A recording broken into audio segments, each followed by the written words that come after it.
Good morning student हम lesson number 17 preposition पढ़ रहे थे।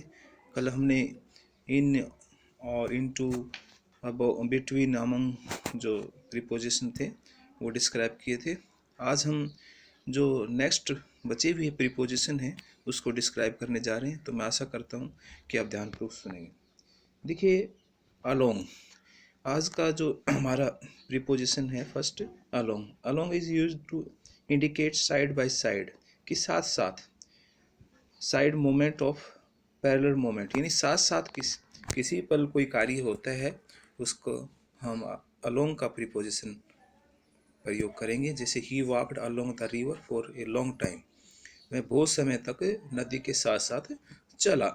तो क्या क्या पैरेलल चला, वो साथ साथ, जितनी नदी थी उसके साथ साथ। Let us go along to the corridor, आओ कॉरिडोर के साथ साथ चलें।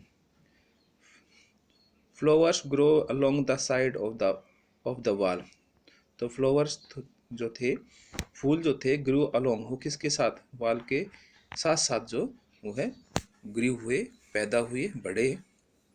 However, through denote the moment in a room, a building or इंसान देयर। जैसे वो आपने देखना कि थ्रो जो है denote a moment in A room, जब रूम में कोई मोमेंट हो किसी भी पल का, वो बिल्डिंग या बिल्डिंग में, और इन सम थ्री डायमेंशनल, ये तीनों जो डायमेंशनल के रूप में, स्पेस के रूप में प्रयोग हो, तो उसमें हम थ्रू का प्रयोग करते हैं। जैसे the sand run through my fingers, यानी कि हर तरफ मेरे क्या था, द सैंड था जो मिट्टी थी, run through the my fingers, मेरे चार फिंगर्स के माध्यम में, अर्थात उसमें सना हुआ था।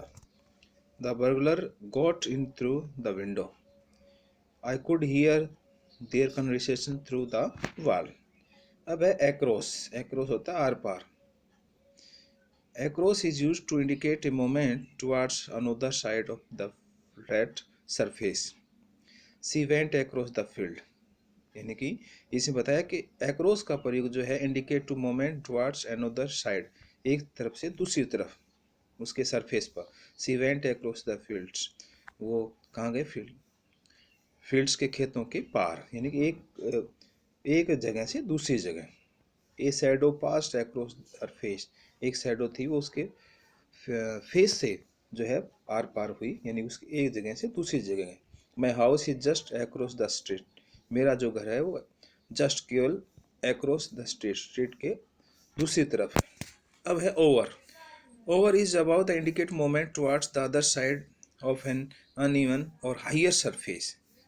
It is also use to indicate the covering of the area, जब किसी चीज़ को पूरी तरह से कवर किया जाता है, वहाँ ओवर का प्रयोग होता है। जैसे the dog jumped over the fence, कि देखो ये फेंस है, ये चार दीवारी है, इसके ऊपर से कूदा, यानी कि उसके ऊपर से पूरी सरफेस उसने उसको कवर किया।